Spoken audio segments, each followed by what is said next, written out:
सबको आवाज आ रही है मेरी? जी यार yes sir. Okay okay, thank you. अच्छा, जो मैं भी जी जी पूछो पूछो। एक क्वेश्चन था जी जी सर, ये साइंस डिनायल में जो आपने बताया ना कि रीजन देते हैं, जी जी। इसमें सर मेरा क्वेश्चन है, जो आपने कहा कि मतलब इन्होंने कहा है कि ये तो अच्छी चीज है और इस तरह और ऐसा ना, तो और ये वो होगा, ये नेचुरल है ना सर, तो वो जो नेचुरल होता है ना वो तो स्लोली होता है ना, और वक्त के साथ मतलब वो बैलेंस भी हो जाता है। लेकिन ये जो आर्टिफिशियल जो लोग करते हैं सर, ये तो मतलब ये जो फैक्ट्रीज के थ्रू, ये तो बहुत रैपिड प्रोसेस है, बहुत जल्दी होता है, तो इसको ये लोग कैसे डिफेंड करते हैं? यार, मेरे नज़रिए में ना, मैंने आपको फिर बताया है कि ये इनके पास जो भी बातें बता रहे हैं, कि एक बंदा मैंने आपको जिसका नाम बोला था, वो पहले इसकी बहुत ज़्यादा कैंपेन्स भी चलाता रहा और बाद में वो शिफ्ट हो गया भाई कि नहीं, ये तो बहुत ज़्यादा इंपॉर्टेंट फिनोमेना है। तो ये सिर्फ एक प्रीटेक्स्ट है, मतलब मेरे नज़रिए में, और बहाने, मतलब कोई सॉलिड रीज़न नहीं है। मैंने आपको इस तरह भी बताया है कि आप कभी कोई भी, आपको क्या फ़र्क पड़ता है कि आप ग्लोबल लेवल पे कुछ भी कहना शुरू कर दो, तो उसके मतलब इनके पास कोई खास सॉलिड पॉइंट नहीं है। आपने जो पॉइंट बोला है बिल्कुल इफेक्टिव बोला है, इसीलिए बहुत ज़्यादा दुनिया फर्स्ट स्कूल ऑफ थॉट के साथ है। तो बस ये अपने उनके गेम्स हैं, और ये साइंस उसको तो कुछ ऐसा नहीं प्रूव करती। और अभी जो आप साइकिल भी बात कर रहे हो, वो बिल्कुल डेप्थ में चला जाता है कि साइकिल में भी, लेकिन वो भी लॉन्ग रन के अंदर इनकी कोई जस्टिफिकेशन वाइबल नहीं है कि जिससे मैं मान लूँ कि यार ये बात सही बोल। तो वो सिर्फ एमी आप कह रहे हो ना, रेबर रोजिंग है कि भाई अपनी बात को मनवाने के लिए आप डिफरेंट ऐसी चीज़ें यूज़ कर रहे हैं कि लोगों को गुमराह किया जाए। जिस तरह, क्या बोलूँ, कि जिस तरह हम लोग फिगर सुनते हैं किसी भी पॉलिटिशियन से, और वो आधी बात करता है और आधी बात करता ही नहीं, ठीक है? तो वो बस ऐसी बात आप समझ लो, ठीक है?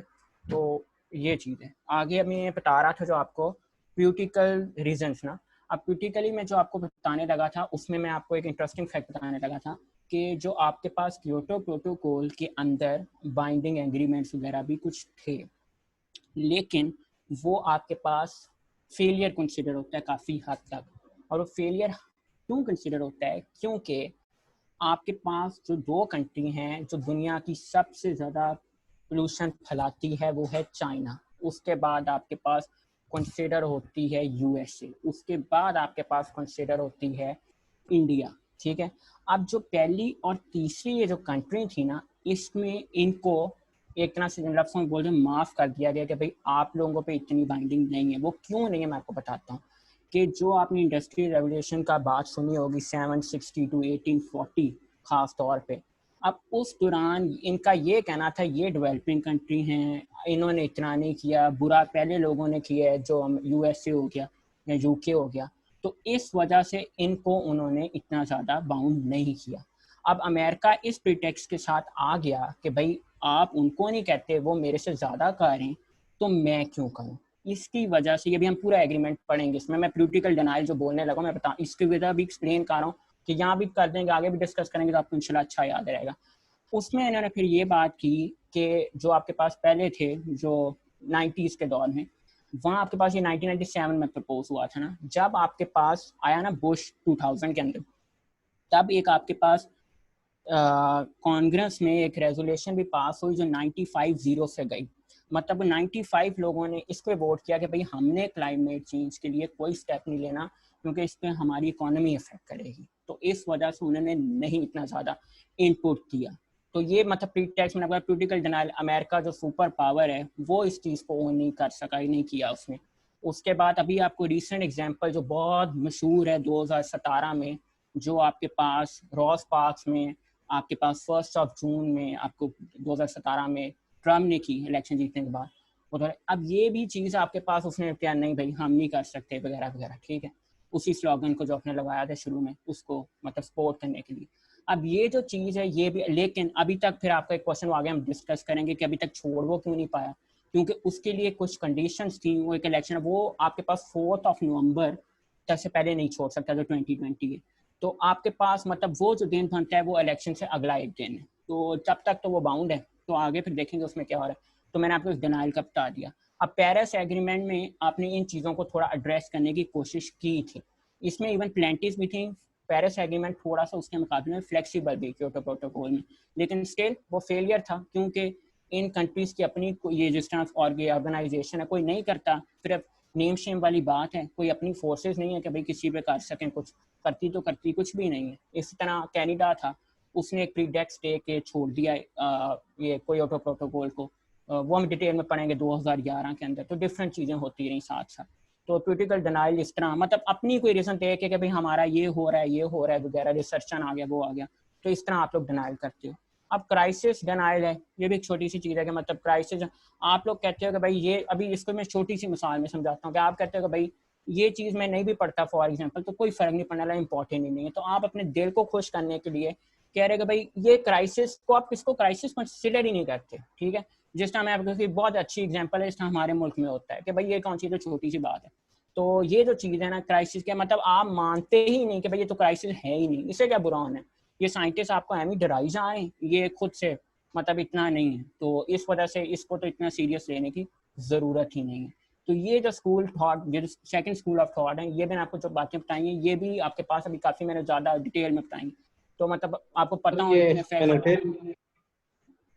ह्यूमैनिटेरियन डिनाइल से रिपीट कर सकते प्लीज? हाँ बिल्कुल, मुझे आपकी आवाज़ नहीं आई, दोबारा आप रिपीट करो, मैं फिर रिपीट करता हूँ। क्या कह रहे हो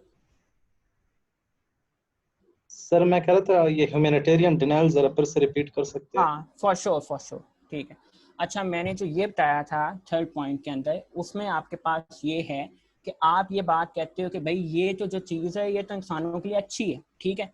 अब आप इसमें ये रीजन देते हो कि जनाब 40% ऑफ द वर्ल्ड पॉपुलेशन वो ट्रॉपिक्स में है, ठीक है, वहाँ हेल्थ के इशू हैं, तो इसकी वजह से ऐसा हो सकता है, बारिशें ज़्यादा हों, ये हों वो हों, और ये चीज़ों से बेहतर हो जाए। इसी तरह आप ये आर्गू करते हो कि भाई ये जो आपके पास कार्बन डाइऑक्साइड है, ये आपके लिए एक बेहतर एक्ट हो सकती है। मतलब ये तो अभी हम सारे बोलते हैं कि it is the fertilizer of the earth, ठीक है।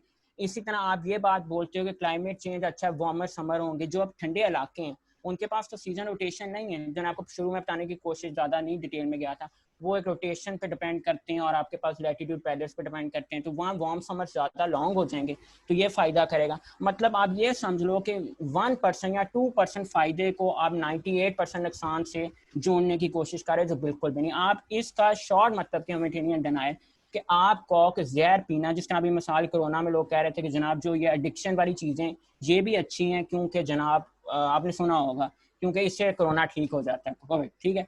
तो ये आप यही मिसाल कह रहे हो कि भाई गलत चीज़ भी है लेकिन उसको करने से अच्छी हो जाएगी, तो ये वगैरह। तो इस तरह की बातें हैं कि भाई मतलब सेंस नहीं बनाती। मतलब ये कहने के जनाब लॉन्गर समर्स होंगे, वो होगा, ये होगा, तो इससे आप ह्यूमैनिटेरियन डिनाइल, ये कॉन्सेप्ट है इसका। तो आगे मेरे ख्याल में एक चीज मैं इसका, ये स्लाइड खत्म हो रही है, एक चीज मैं इसमें ऐड करना चाहूंगा जी, कि आपके पास सेकंड स्कूल ऑफ थॉट जो है ना, वो दो बुनियादी बातें कहता है। एक तो ये कहता है कि आपके पास जो फर्स्ट स्कूल ऑफ थॉट वाले कह रहे हैं ना कि क्लाइमेट चेंज की वजह, एबनॉर्मल क्लाइमेट चेंज जो आ रहा है, ठीक है, जिसके जो इफेक्ट्स उन्होंने थ्रेट्स वगैरह बता दिए, वो उसको क्या करते हैं, वो उसको ये कर रहे होते हैं, डिनाई कर रहे होते हैं कि यार ये चीज़ों से कोई खतरा वगैरह नहीं है। दूसरा ये कहता है, दूसरा इनका मेन पॉइंट, कि ये जो इम्पैक्ट्स आ रहे हैं ना, इट इज जिस तरह सबक ने बताया कि ये इसके पॉजिटिव्स, मतलब हमें इसके पॉजिटिव्स देखने चाहिए, ठीक है। तो ये दो बातें करते हैं, ये सिर्फ नहीं कहते कि आपके पास ये अच्छी चीज़ है कि क्लाइमेट चेंज हो रहा है, longer warm season in the colder areas and all that, ये भी इसके साथ में कहते हैं कि जो फर्स्ट स्कूल ऑफ थॉट वाले कह रहे हैं ना, ये असल में बेस्ट पॉइंट बना रहे हैं, ठीक है। तो ये दो पॉइंट्स भी आपको याद हो, it will be enough for you.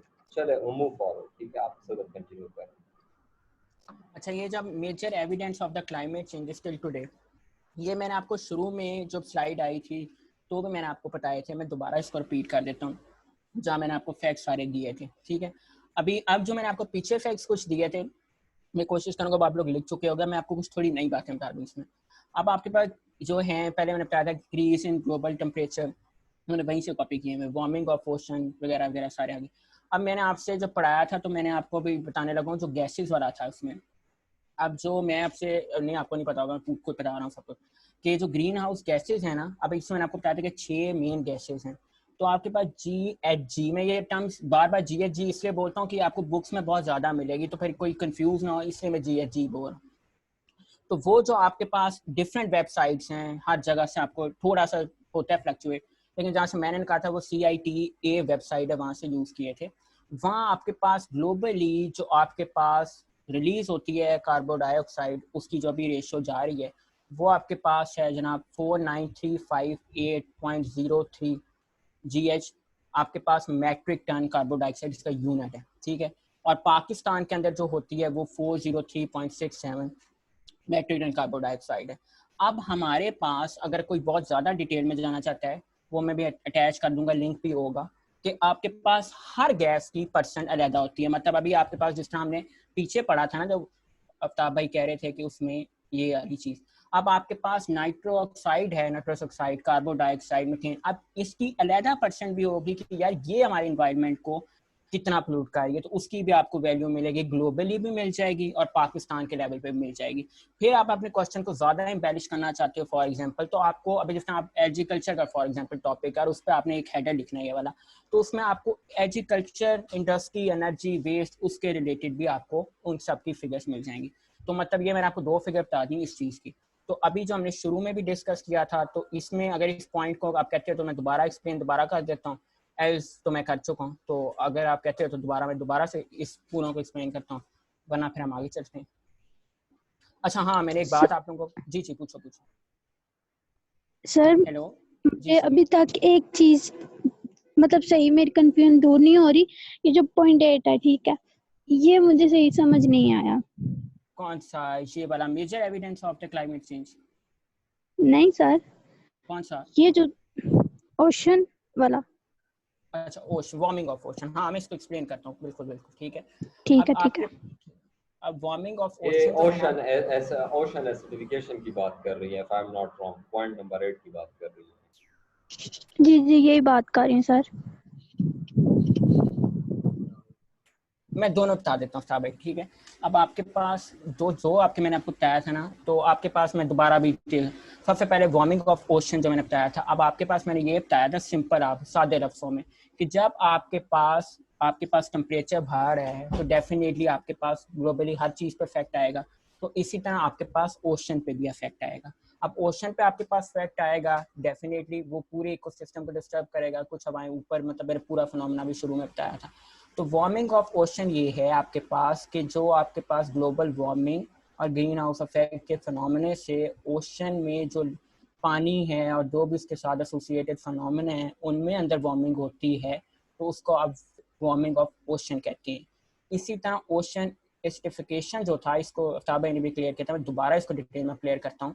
इसमें होता क्या है कि सबसे पहले ओशन में कहीं से भी कोई केमिकल आ गया, छोटे स्केल पे हम पाउंड ले लो, कुछ भी ले लो, अब वो जो आपके पास केमिकल है या कोई भी प्लूटेंट है, जरूरी नहीं है कि वो केमिकल प्लूटेंट भी हो सकता है, डिटर्जेंट भी एक प्लूटेंट है आपके पास, ठीक है। अब वो आपके पास आ गया, अब उसमें क्या है, जिस तरह वो बेस की बात कर रहे थे, वो पीएच स्केल जो आपके पास होता है वो लेवल सेट करता है। आपके पास 7, जिस तरह वाटर का कहते हैं, मतलब नीचे होता है तो आपके पास एक, ऊपर जाते हैं तो एक बेस होता है, शायद नीचे जाते हैं तो एसिडिक होता है, अगर मैं if I am not wrong, ठीक है। अब वो चीज़ें जब आ जाती हैं, मैं अब इसको डिटेल में आपको समझा देता हूँ अगर किसी को अभी भी क्लियर नहीं आया होगा। अब ये फिनोमेना क्या होता है कि जनाब आपके पास इसमें से कोई एसिड वगैरह अंदर आ गया। अब जब एसिड अंदर आ गया ना आपके पास, अब उस एसिड के अंदर आपके पास डिफरेंट चीज़ें, अब वो आपके पास नीचे जब जाएंगी तो आपके पास डायरेक्टली भी मरीन लाइफ को अफेक्ट करेंगी, डेफिनेटली वो केमिकल्स वगैरह हैं, ठीक है। अब अगर वो मरीन लाइफ को अफेक्ट करती हैं, उससे मरीन लाइफ आपके पास क्या होगी, मरेगी, ठीक है। अब मरीन लाइफ जब मरेगी ना, तो आपको पता है कि दुनिया में एक, जिस तरह हम कहते हैं कि इंसान को फौत किया तो वो डीकम्पोज हो गया बिल्कुल ही कुछ घंटों बाद या दिनों में। अब डीकम्पोजिशन अर्थ एक रखती है, वो डीकम्पोजिशन होगी। अब जब डीकम्पोजिशन होगी उसमें हम एक टर्म बोलते हैं BOD, बायोलॉजिकल ऑक्सीजन डिमांड, ठीक है। अब वो क्या चीज़ होती है कि डीकम्पोजिशन के लिए जितनी आपको ऑक्सीजन चाहिए होती है ना, वो डीकम्पोजिशन के लिए यूज करने को BOD कहते हैं। अब जब वो जो जानवर मरा फॉर एग्जांपल या प्लांट मरा, उससे जो पानी में पहले ऑक्सीजन थी फॉर एग्जांपल 100 मॉलिक्यूल्स थे। अब जब आपके पास वो डीकम्पोज होने के लिए मैगेट्स बने, कुछ बने जो डीकम्पोज कर रहे हैं, उन्होंने उस ऑक्सीजन को 100 से 80 या 70 कर दिया, ठीक है। अब वो जो 70 कर दिया, देखो एक तो उस पर क्या हुआ कि जनाब वो उसे मरे, अब आपके पास ऑक्सीजन भी कम होगी। पहले तो उनके पास देखो, प्लांट्स की एग्जांपल लेते हैं, मछलियां या अब उल्टा ले लेते हैं, फॉर एग्जांपल के मछलियां प्लांट खा रही थी, ठीक है। अब वो खत्म हो गए, मछलियों की खुराक तो भाई इफेक्ट हो रही है तो वो प्लांट खत्म हो रहे हैं तो डेफिनेटली इफेक्ट आ रहे हैं। अब उन बेचारियों के लिए ऑक्सीजन की भी कमी हो गई, ठीक है। अब जब ऑक्सीजन की भी कमी हो गई तो जनाब इससे भी एक बार अब चीज़ बुरी होना शुरू हो गई। अब वो जो आपके पास मैगेट्स प्रोड्यूस हो रहे हैं उससे एक और मतलब एक और हंगामी आफत ये होती है कि ऊपर जनाब एक लेयर भी क्रिएट होना शुरू हो जाती है डीकम्पोजिशन की वजह से, वो एलजी या कोई भी लेयर जिसको आप आम लफ्ज़ों में कहते हो। अब उससे क्या होता है कि जनाब अंदर वही ट्रैप, जिस तरह हमें ग्रीन हाउस में पड़ा एक फिनोमेना कि नीचे आपके पास टेम्परेचर भी बढ़ना शुरू हो गया, बाहर निकल नहीं रही, मतलब वो एक बिल्कुल ट्रैप बन जाता है नीचे। तो उसकी वजह से एक आपके पास देखो कि पहले वो मरे तो आपके पास खाना कम हुआ और फिर ऑक्सीजन भी कम होगी। अब इसने सिर्फ एक एसिड आया था, इसने उनकी खुराक भी बंद कर दी और जनाब उनके सांस लेना भी काम कर दिया। इस पूरे फिनोमेने से जो पूरा होता है इकोसिस्टम डिस्टर्ब हो जाता है। और इसमें इंसान पे क्या फ़र्क है, मछलियाँ मारी हैं तो मछलियाँ मारी तो वो भी इंसान खा रहा है। अब किन लोगों का, इतने लोगों का रोजगार है वो भी इफेक्ट होगा डेफिनेटली, ओशन सी से रिलेटेड वो भी इफेक्ट होगा। अब इसकी सबसे बड़ी एग्जांपल मैं अभी डिटेल में नहीं गया था क्योंकि तब भी मैं जाने लगा हूँ कि इसमें आपके पास जो पूरा जितनी भी ट्रेड होती है दुनिया में वो आपके पास पता है कि ऑयल टैंकर्स पूरी दुनिया में चाह रहे हैं, उनमें से एक हल्का लीकेज जब आपको पता है कि उसमें कितना का ऑयल होता है, बहुत बहुत ज़्यादा। अब वो ये पूरी इकोसिस्टम को डिस्टर्ब कर सकते हैं। इंडियन ओशन में बहुत बार आपने न्यूज़ पढ़ी होगी, हाईलाइटर्स लगे होते हैं।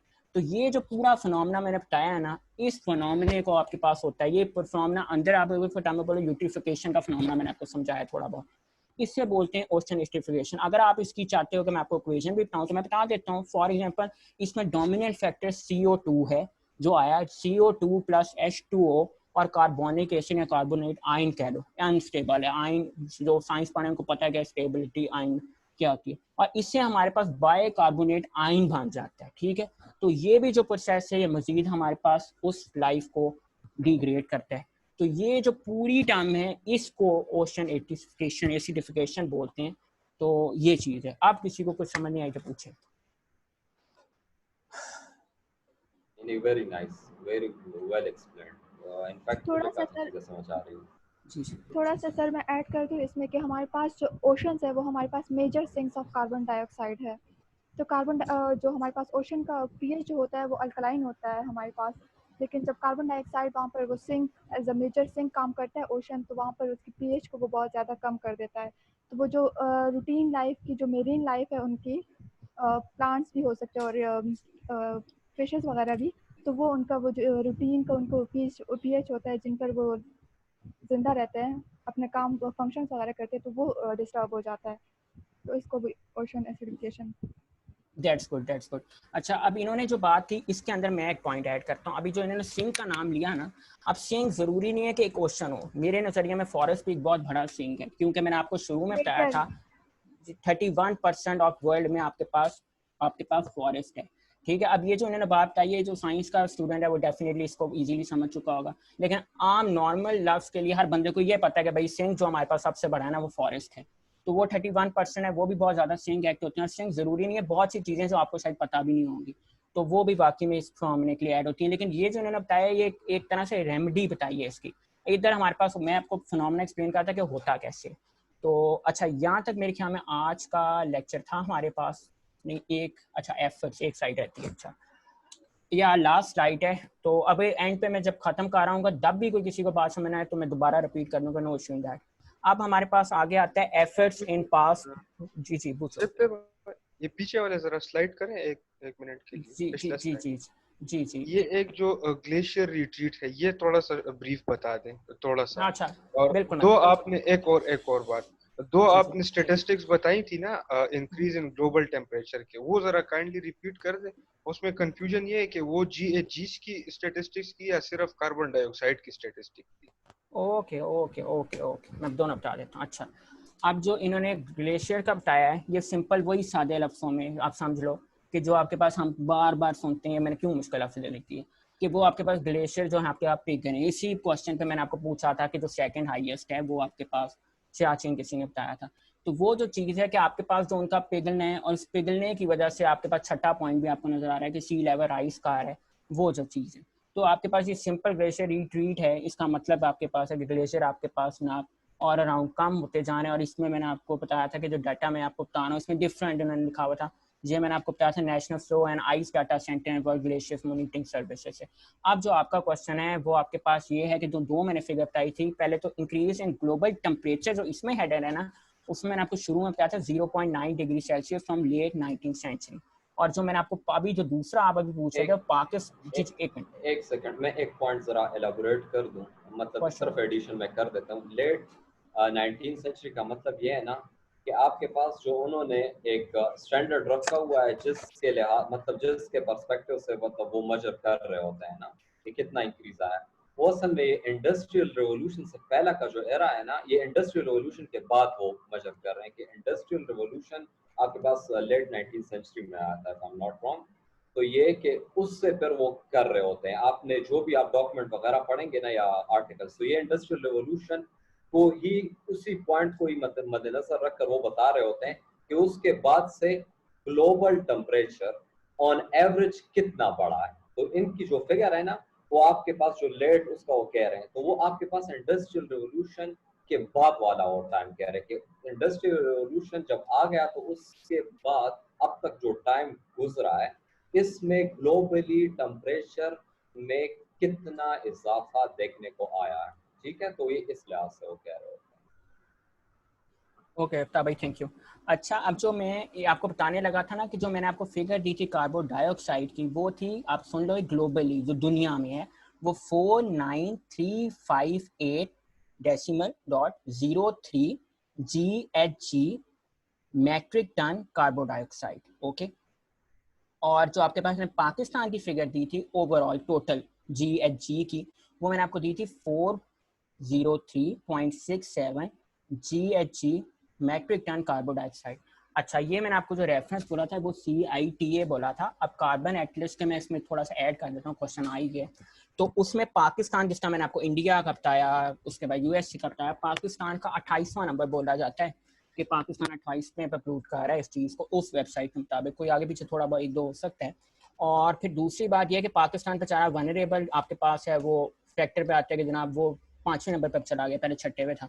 तो उसमें यह है कि पाकिस्तान के आप नेबर्स देखो, वो पहले और तीसरे पे बैठे हैं, तो ये सबसे बड़ी रीज़न है।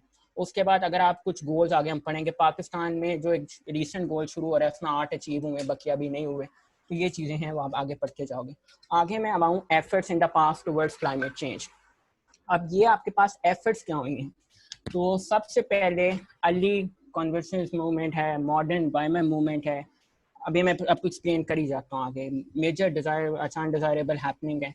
अब सबसे पहले शुरू ये काम हुआ कहाँ से? ठीक है, अब सबसे पहले बहुत फेमस आपके पास जो US के प्रेसिडेंट है, US हिस्ट्री वालों को सबको पता होगा, 26 प्रेसिडेंट है आपके पास रॉसफेल्ट ना, वो आपके पास वहाँ से काम शुरू हुआ। और एक उनके गवर्नर थे जो पहले उनके पास आपके पास फॉरेस्ट जो फॉरेस्ट सकते थे उसके भी आपके चेयरमैन रहे, गिलबर्ट समथिंग नाम है, पेंसिल्वेनिया के वो गवर्नर थे एक दौर में। तो ये दोनों बंदों ने इसका इनिशिएटिव किया कि भाई नेचुरल सोर्सेज को हमें प्रिजर्व करना चाहिए, और ये उनको ख्याल आया आपके पास सेकेंड वर्ल्ड वॉर के बाद। तो जो आपके पास जो चीज़ें शुरू मतलब ज़्यादा स्ट्रेंथन ये चली हैं, क्योंकि ये अभी मैं आपको क्लियर करने जा रहा हूँ, क्योंकि ये नहीं कि ये पहला स्टेप था, उससे पहले भी थोड़े बहुत हो गए होंगे, लेकिन ये अफेक्टिव स्टेप जिसको मैं कह सकता हूँ। अब इसमें कुछ पर्सनैलिटी जिसका मैंने दो नाम लिए, उसका नाम आपने शायद सुना, जॉन म्यूर है, वो यू आपके पास उधर से, उनको फादर ऑफ नेशनल पार्क्स कहते हैं। उनकी कंट्रीब्यूशन, उन्होंने पहली बार दुनिया को बताया कि पार्क्स की हमें ज़रूरत है वगैरह वगैरह। इसी तरह आपके पास एक और नेम है एल्बर्ट समथिंग कुछ, ठीक है, उन्होंने आपके पास ये call to be world wild life के फादर हैं। उन्होंने आपको कहा कि वर्ल्ड वाइल्ड लाइफ के बारे में काम करना चाहिए। ये जो लोग थे, इनकी जो आपकी कोशिशें हैं, अब जो पहले दो मैंने बताए थे, उन्होंने आपके पास ये कहा था कि नेचुरल सोर्सेज को हमें सेव करना चाहिए, और जो दूसरे लोग थे उन्होंने आपके पास जो दो मैंने बताए हैं कि उन्होंने कहा कि वाइल्ड लाइफ, और दूसरे ने एक आपके फॉरेस्ट, हाँ बिल्कुल नेशनल पार्क, सॉरी। अब आपके पास इसके बाद जो आपके पास फिनोमेना शुरू होता है ना, ये आपके पास इसमें आते हैं। ये थोड़ा सा था। अच्छा, इन्होंने एक जो काम इसमें नहीं किया, ये डोमेस्टिक लाइफ के बारे में इतना कंसर्न नहीं थे, रेजिडेंशियल लाइफ जो आप कह रहे हो, इन्होंने अपने नेशनल सोर्सेज बता रहे हैं और दूसरा वो बता रहे हैं, ठीक है। अब ये जो चीज़ है कि मॉडर्न एनवायरनमेंट मूवमेंट में फ़र्क क्या था कि उसके अंदर आपने भाई डोमेस्टिकली चीज़ें देखना शुरू की। नहीं भाई, ये तो हमारे जो भी हम लोग जो डेली लाइफ है उस पर भी बहुत ज़्यादा अफेक्ट करती है। तो इसमें जो वजह क्या हुई, कुछ ऐसे इवेंट्स आए जिसने आप इनको मजबूर कर दिया कि भाई नहीं हमें स्टेप लेना चाहिए। उस इवेंट में सबसे पहले आपके पास लेट 80s के अंदर ना 1882 और 1892 के अंदर सबसे पहले कोई 700 से 1000 लोग मर गए थे लंदन के अंदर, उससे बोलते हैं किलर फ्रॉग, शायद आप लोगों ने सुना, फॉग बहुत लोगों ने सुना होगा। ग्रेट स्मॉक है, बहुत मशहूर है, 1952 में आए, इसने बहुत बंदे मारे थे। फॉग अभी आपके पास अगर लाहौर का कोई रहने वाला होगा उसको डेफिनेटली पता होगा, क्योंकि मैं खुद ऑब्जर्व करता हूँ जब कभी पर आता था यूनिवर्सिटी से, तो मुझे पता है कि स्मॉक बहुत एक बुरी चीज़ है। ठीक है, फॉग से आपके केमिकल ऐड हो जाएंगे तो सफोकेशन वगैरह डिफरेंट इसके हर उनके इफेक्ट हैं। तो उधर आई, तो इधर से हमारे आपके इतना लव कनाल ट्रेजेडी है, आप लोगों को शायद पता हो, निगरा फॉल्स के करीब है ये। इसी तरह एक्सीडेंट एट 3 माइल्स है ये पेंसिल्वेनिया में। इसी तरह आपके पास जो ये तो बहुत ज्यादा मशहूर है न्यूक्लियर प्लांट वाला सब। ये एक सेकंड, ये सरबत, ये लव कैनाल ट्रेजेडी इसमें क्या था? अच्छा फॉल्स का आपने बताया ये जगह। अच्छा अफ्ताब भाई सारी डिटेल में मैं बता दूं सबको। अच्छा मैं डिटेल में बताता हूँ। नहीं थोड़ा सा वो क्या कि हुआ क्या था।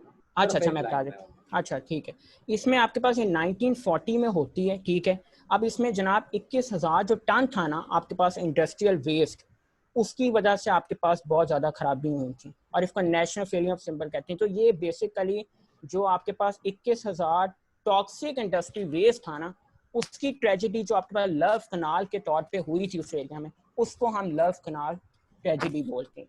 इसी तरह ग्रेट स्मॉग भी आपके पास आया था, वो भी आपके पास लंदन में आया था 1952 में। इसके बाद एक्सीडेंट एट 3 माइल्स मैंने आपको बताया है, ये भी आपके पास इंक्रीज फोकस इस इंसिडेंट ने भी आपको पास जो किया था वो बहुत पेंसिल्वेनिया में हुआ था इंसिडेंट, उसने भी बहुत ज़्यादा फोकस आपके पीआर किया। और ये जो एक्सप्लोजन ऑफ आपको पता है न्यूक्लियर प्लांट वाला, ये भी उसके बाद इलेक्शन स्पिल था। अब मैंने जितना बताया अलास्का आपको पता है उस जगह पे, यहाँ आइल स्पिल जो हुआ था इसका बहुत बड़ा मतलब एक ये सारे इवेंट्स याद नहीं आपको, कोई एक बस जेनेरिक से लिख दो कि अनडिजायरेबल हैपनिंग, क्योंकि ये तो जेनेरिक लोगों को सब याद तो बिल्कुल भी नहीं हो सकते, बहुत ज्यादा और भी होंगे, तो मैंने आपको कुछ एग्जांपल के तौर पे लिख दिए थे। तो इन अनडिजायर हैपनिंग की वजह से जो मूवमेंट ने आप जोर पकड़ा वो आपके पास कहलाती है मॉडर्न एनवायरनमेंट मूवमेंट। ठीक है, अब आपके पास तो इसकी हिस्ट्री है, मैंने शॉर्टली लिखी हुई है। अब ये हिस्ट्री जो है इसकी टोटल शुरू कहाँ से होती है, मैं डिकेड बाय डिकेड चलता जाऊंगा। ठीक है, अब सबसे पहले आपके पास एक 1863, क्योंकि मैंने आपको बोला था कि जब world war of foreign exchange में आ गया 1863 कहाँ से आ गया, तो पहले भी एफर्ट हो रही थी, लेकिन वो आप ये कह लो कि एफर्ट इतने कोई बड़े प्लेटफॉर्म पे नहीं थी जिनको हम एक लाइमलाइट में ला सकें। तो अवेयरनेस की ये कि सबसे पहले इसकी वाइड एक अच्छी बात है कि लोगों में शऊर आया, लोगों ने गवर्नमेंट्स ऑर्गेनाइजेशंस को मजबूर किया कि भाई हमें ये काम करना चाहिए। तो इधर अवेयरनेस क्या है कि इंडस्ट्री रेगुलेशन जिस तरह आफ्ताब भाई ने बताया, उसके बाद जो थोड़े बहुत इफेक्ट आए, थोड़े बहुत तो नहीं मैं बोलूँगा काफ़ी ज़्यादा इफेक्ट आए, तो उसकी वजह से लोगों में अवेयरनेस आया कि भाई लोग हम तो मर तो हमारे लोग ही हैं। तो इसकी वजह से ब्रिटिश एल्कली एक्ट वगैरह ये जितने हैं और भी एक दो नाम आपको मिल जाएगा एक्ट है। अब लोगों में जब अवेयरनेस आई तो उन्होंने भाई फोर्स किया अपनी गवर्नमेंट्स को, स्टेट्स को, ऑर्गेनाइजेशंस को, तो ये इशू आपके पास लाइट में आ गया। अब जब लाइट में आया तो लोगों ने बुक्स लिखना शुरू कर दी, मैगजीन लिखना शुरू कर दिए। मैंने जो 2 बुक्स के नाम लिखे ये बहुत फेमस है, साइलेंट स्प्रिंग 1962 और क्वाइट क्राइसिस। तो ये 2 बुक्स भी लोगों ने लिख दी है, डिफरेंट आपके पास बहुत सी आपको और भी मिल जाएंगी। तो ये आपके पास मूवमेंट चलती चलती अब स्टेट्स तक पहुंच गई। अब हम जब एरिया में एंटर हो रहे हैं, एरा में ये 1960 का एरा है। ठीक है, अब मैंने आपको बताया था स्टॉकहोम कॉन्फ्रेंस जो 1972 में हुई थी। अब 1970 में एक आपके पास मेजर इवेंट क्या आता है कि उस इवेंट के अंदर आपने पहली बार अर्थ डे, जो आप लोग आज कहते हैं 22 ऑफ अप्रैल, सबको पता होगा कि वो अर्थ डे 1970 में मतलब मनाया गया। उस वक्त 20 मिलियन लोगों ने इसमें शिरकत की और आज जब होता है तो तकरीबन 1 बिलियन लोग इसमें शिरकत का हैं। अब इधर से जो सिलसिला 1970 के बाद, तो आप समझ लो कि इस चीज़ ने बहुत जोर पकड़ लिया, acceleration is on the full peak ना। तो उसके बाद 1972 में आपके पास स्टॉकहोम कॉन्फ्रेंस आ गई, फिर आपको 82 में नाइजेरिया ने जो नॉर्वेजियन प्राइम मिनिस्टर को कह दिया, फिर आपका अवर कॉमन फ्यूचर रिपोर्ट आ गई। उसके बाद 1992 में आपके पास अर्थ समिट या रियो कॉन्फ्रेंस आ गई, उसके एग्रीमेंट चलते गए। उसके आगे आपके पास डिफरेंट एग्रीमेंट यूएनएफसी अदारे बनते गए और इस तरह ही आपके पास अवेयरनेस बढ़ती जा रही। तो ये आपके पास शॉर्टली कंसाइसली सी एक आपके पास समरी है।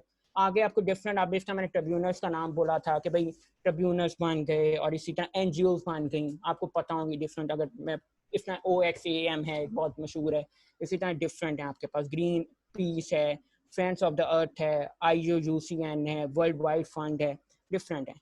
और अगर मैं अभी इसमें अगर कुछ अगर कहते हो तो मैं थोड़ा सा एक ऐड कर देता हूँ, ज़रूरत नहीं है वैसे, नाम मैं कह देता हूँ। रोल ऑफ एनवायरनमेंट कुछ दो तो ही मशहूर हैं। 2004 में कीनिया का बंदा था विगारी मथाई समथिंग का नाम का, उसको एक नोबेल प्राइज़ मिला इस तौर पर एनवायरनमेंट के लिए।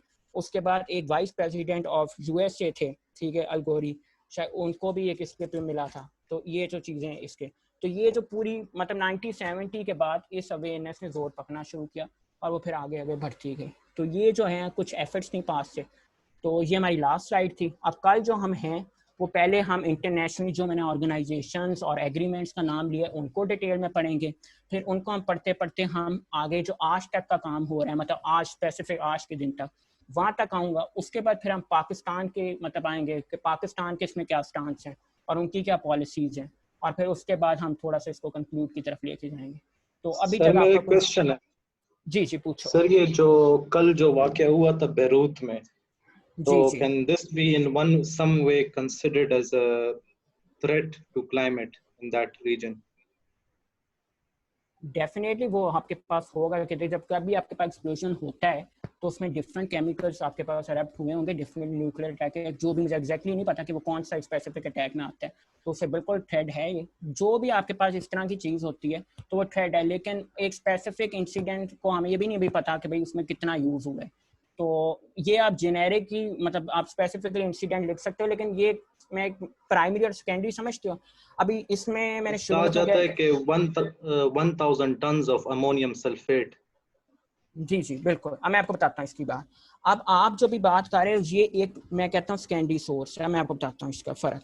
प्राइमरी सोर्स ये चीज़ होती है कि जो चीज़ डायरेक्टली अफेक्ट करे, और सेकेंडरी सोर्स आपके पास जो चीज़ होती है जो आपके पास इनडायरेक्ट अफेक्ट करे, ठीक है।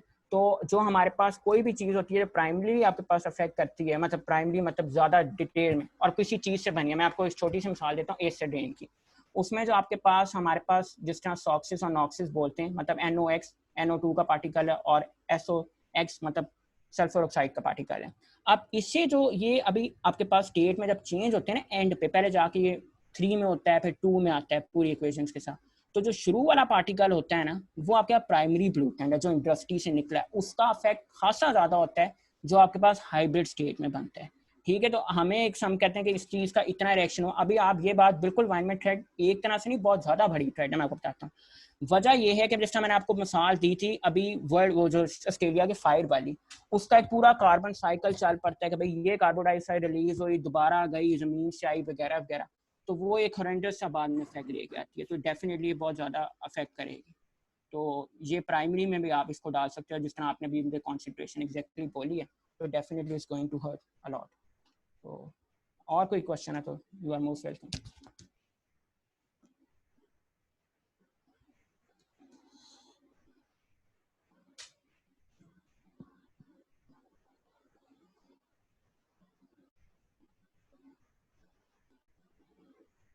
सर ये किलर फॉग भी लंदन में हुआ था और द ग्रेट स्मॉग वो भी लंदन में। एग्जैक्टली एक आपके पास 1952 में हुआ था जो आपके पास ग्रेट स्मॉग है, और जो आपके पास किलर स्मोक है वो आपके पास 1880 और 1892 में हुआ था। इसकी बेसिक वजह ना जिसने आफ्ताब भाई ने शुरू में भी बताया वो इंडस्ट्रियल रेवोल्यूशन है। आपको मैंने शुरू में डेट भी बोली 1684।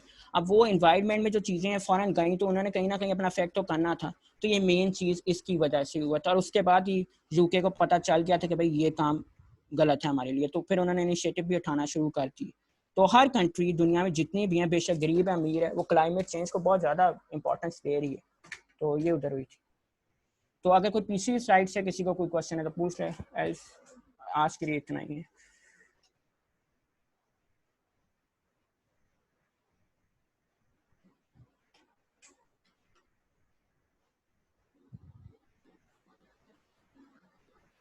सिर्फ तो भाई ये आपने जो बताया प्राइमरी इफेक्ट और सेकेंडरी इफेक्ट अभी ना, जी जी जी तो प्राइमरी इफेक्ट वो है मतलब जो कंटिन्यूअसली चलते आ रहे हैं और इफेक्ट होता जा रहा है, ऐसे कहते हैं। और सेकेंडरी इफेक्ट मतलब कोई एब्रप्ट कोई हादसा हो जाए, इससे कुछ रिलेशन है इसका कि नहीं? मैं आपको डिटेल में भी समझाता हूँ, कोई मसला नहीं। अब उसका फर्क ये है, प्राइमरी जो चीज है ना, मैं आपको बता, अभी केमिकल के लिए मैं आपको जेनेरिक बात आता हूँ कि जो चीज आपको, मैं आपको सिंपल इसकी छोटी सी मिसाल समझ आ जाएगी। फॉर एग्जाम्पल, आप सिगरेट नहीं पीते, ठीक है, और एक बंदा सिगरेट पीता है। जो बंदा सिगरेट खुद से पी रहा है ना, वो खुद से अपने आप को तबाह कर रहा है, वो प्राइमरी प्लूटेंट उसके लिए एक्ट हो रही है। फॉर एग्जाम्पल भाई ड्रग, आप उसके बेचारे साथ बैठ गए और आप पैसिव स्मोकर जिसको आप कहते हो कि भाई आपका एक रिलेशन नहीं था, आप एक उसके वे से आ रहे हो, मतलब ड्रग, उस नजरिए में केमिकली हम ये बोलते हैं कि एक चीज है जो ओरिजिनली इफेक्ट करती है, इंडस्ट्री से धुआं निकलता है, carbon dioxide, nitro oxide, different sulphuric oxide वगैरह वगैरह, ये जो हैं ये डायरेक्टली जो बहुत सॉलिड होते हैं, जो मतलब आपके पास डिल्यूट वगैरह फॉर्म, हम इसका पानी में कहते हैं डिल्यूट फॉर्म होगी, हल्की फॉर्म होगी, वो बहुत ज्यादा आपके पास स्ट्रॉन्ग होते हैं। वो जो इफेक्ट करते हैं वो प्राइमरी आपके पास प्लूटेंट है। उनसे जो रिएक्शन में दोबारा अंदर रिएक्शन होते हैं ना, उसके दरमियान में वो जो आपके पास डिफरेंट स्टेट बनी है,